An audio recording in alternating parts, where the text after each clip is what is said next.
We're still living under the same illusion here. I know. The old one that's dying and the new one that refuses to be born, they're ready for any apocalypse to prolong their agony. Money operates with the logic of a cancer.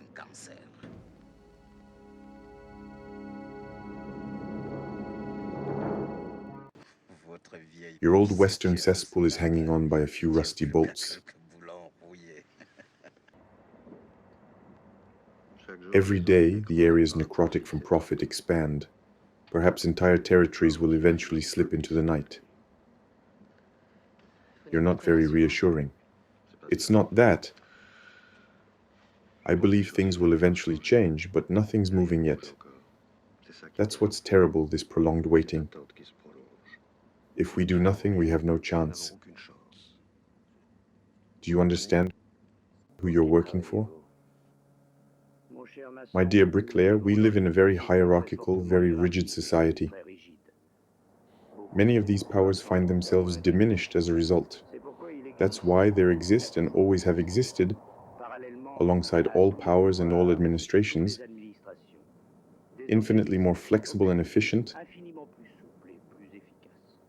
underground, clandestine organizations that remain standing no matter what.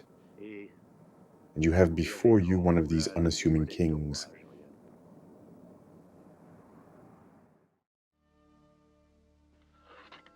They are here, friends, enemies.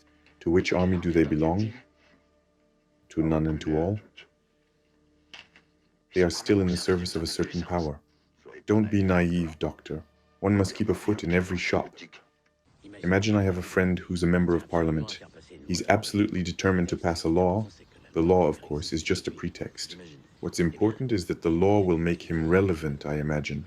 Well, he'd like someone, an expert if possible, to write something saying that his law is bad, useless, contrary to the spirit of the Republic. If another book comes out to support him, all the better. That means his law resonates in the public sphere. And if they publish 3, 4, 5 books on the same subject, that's even better. Another scenario. A book is published and it bothers someone. Are they going to ask me to write 2, 3, 4 books on the same subject to refute it? No, not to refute it, to muddy the message of the first book, so that it's just one voice among many. And so that people end up saying, to each their own truth. Freedom of expression is more effective than censorship at silencing what those in power don't want heard. Oh, really? So, if I'm not a journalist, what am I in your opinion? Ah, I don't know. Something more like a sports commentator. You comment on matches and then you make predictions.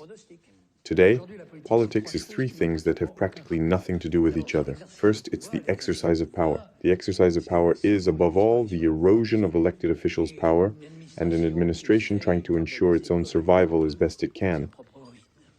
Just ask our friend Kope. Then there's the competition between political leaders, and that's what you're writing about, miss. That so-and-so might overtake so-and-so in a poll, that Dupont might beat Durand in an election held today, and so on.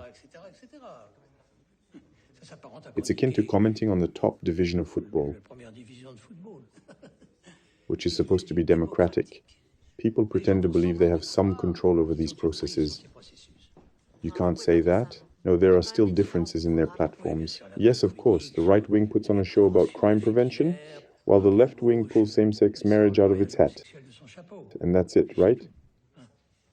I'm very open-minded, nothing against either side. You do realize that this has little to do with what we call politics, right? We are in a state of crisis, there's no denying it. Not just an economic crisis, but also a crisis of civilization. To hear you talk, the revolution is just around the corner. Does that frighten you? I don't like change. In times as troubled as these, we are not always able to control events.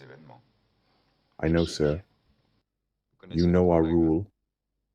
No one must suspect our existence. Gold prices are collapsing on the stock exchange. We are under attack. We must defend ourselves. And the game is more about maintaining the balance than destroying it. If someone tries to disrupt this balance, then we act. You have to look on the bright side, Mr. Delvaux. If our adversaries react, it's because they fear something. But how could such a movement have formed without anyone noticing? It's truly incredible. Who are they behind? Who is financing them? What do they want? We know absolutely nothing. Not a leak, not a traitor. Do you find that normal? Oh, no. But what gives them their strength is precisely their originality. The official services won't find anything. Why? Because they lack imagination. My dear fellow, we can't define the type of organization we're dealing with. We can't control all the newspapers, Mr. Verdier. They're trying to destroy society and no one is reacting. Fortunately, there are a few of us who remain vigilant, and we will fight to the end by any means necessary, provided we know where to strike. I, too, value order, Mr. Verdier. We're talking to responsible individuals, not fanatics. Do you know what their real goals are? Think instead of what I told you about connections. In our time, they count for far more than merit. Boards of directors are full of fools who have friends. What could she possibly know? Since we don't exist for anyone, you have to be in the know. How could she be without us knowing? Tomorrow anything could happen. For example, a crisis, an unprecedented crisis where everyone will suffer, the poor as well as the rich, and God knows the violence a crisis like this can unleash. I'm starting to wonder if we haven't created a system that will crush us all without exception. You're quite pessimistic, but would you be willing to question everything? Of course not. What would be the point? The worst thing is chaos, unless we orchestrate it. Only truly responsible people know where their real interests lie. In such confusion, any demagogue, however inept, would be welcomed like the Messiah. We're on the brink of disaster, you understand. A bunch of idiots can tip everything over. I don't give a damn what happens to the rest of the world, especially the bankers. Have I made myself clear? Change. That's all anyone ever talks about. But good God, what are you waiting for? A war, a revolution, an economic crisis? What kind of future is that? And the one that awaits us, do you think it's any better? Despite our pleas, those in power refuse to listen. This is regrettable, for our next action risks bloodshed and tears, and in every struggle it is first the blood of the innocent that is shed. We are fighting for a better, different world.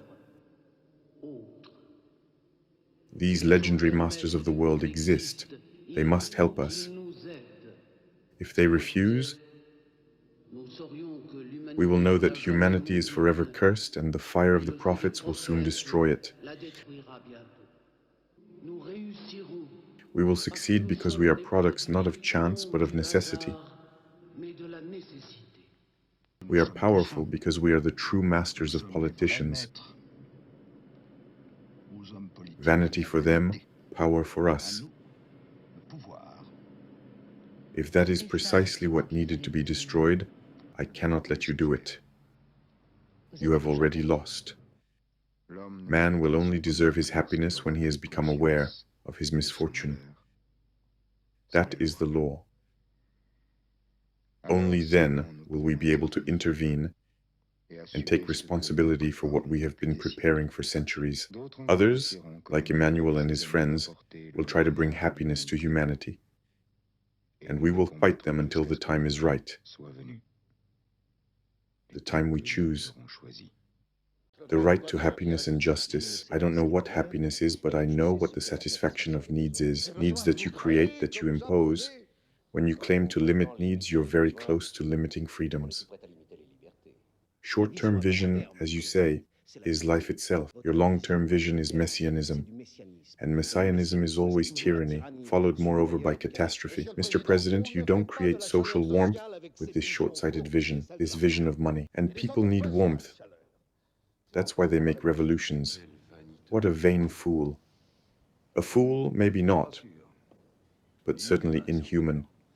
He belongs to humanity like a splinter under a fingernail belongs to a finger. Am I speaking to you in too human a language? Consider the height of your destiny. At this height, anything can happen. You stir reality, you stir it powerfully. In this game, you end up raising entities. It's the secret of the strong, the natural mystery of the intelligent. Napoleon had his little red man. He considered it self-evident. In the end, it's me who must convince men they have a soul before I can seize it. You have to do everything yourself. You see, my dear fellow, when I'm not creating, I put disorder where there should be order. But when I am creating, I replace order with another order. Aren't you weary of this existence in which you enjoy nothing? Certainly, there's a good age when betrayals strengthen you. In midlife, they crack you. You thwart them, you punish them. But you begin to doubt yourself despite yourself. Let a tiny connection occur in the mind of a searching little man. Let a new relationship be established between two distant ideas for a fleeting moment. There you have it, the world is shaken. Let a grain of genius pass through, and suddenly things cease to be what they are. What truly diabolical uncertainty in the profusion of intellects, some of which are veritable bombs. God, when he spoke, spoke of order. He counted without spirit. A bit of technology, that's what I prefer. As you know, nuclear power plants are multiplying, but we don't know what to do with the radioactive waste. Governments struggle to rid themselves of it. What we gain in purity, we lose in potency. But let us feel you are fair, perfectly fair.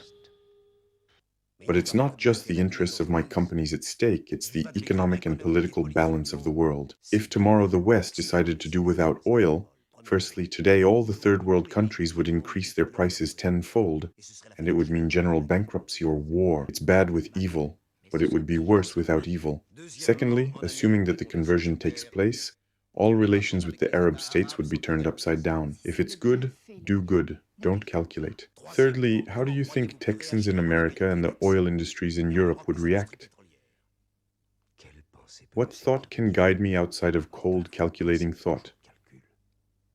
Truth, justice, goodness? Nothing.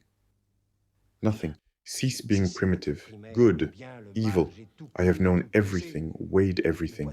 The total weight is zero, only bottomless solitude remains. Excellent, 20 out of 20. I want intelligence without limit, without rest, without fatigue, without hindrance, without restraint. I want intelligence as a non-human force. Go, these things done. I want intelligence.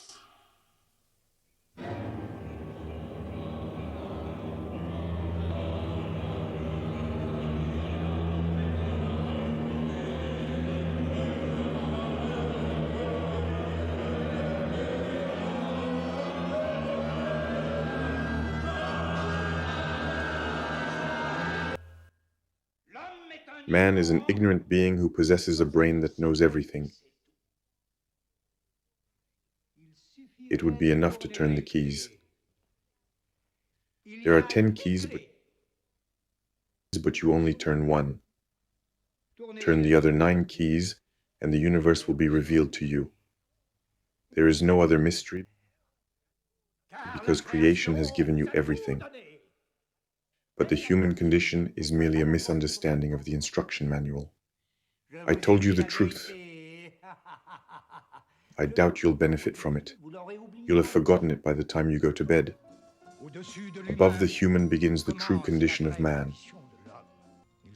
He knew all languages, connected all the sciences, encompassed all knowledge.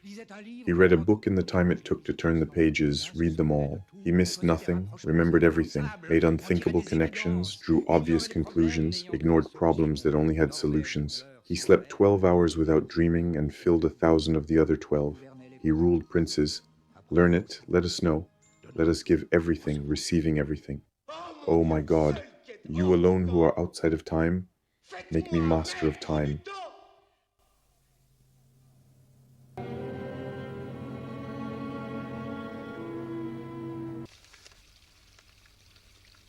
You see, if you run your finger along it, there is only one side left, neither outside nor inside, because a dimension has disappeared. You know, the universe is not what we think it is. It would be like an apple without an inside or an outside, so a star is as close to you as your hands or your feet. These are figments of the mind, of course. But if the mind is a model of the universe, then figments of the mind are the universe. If you like my video, I do have a Patreon, mostly in French, but now I began adding content like that in English with my French accent. I'll see you very soon in my next video.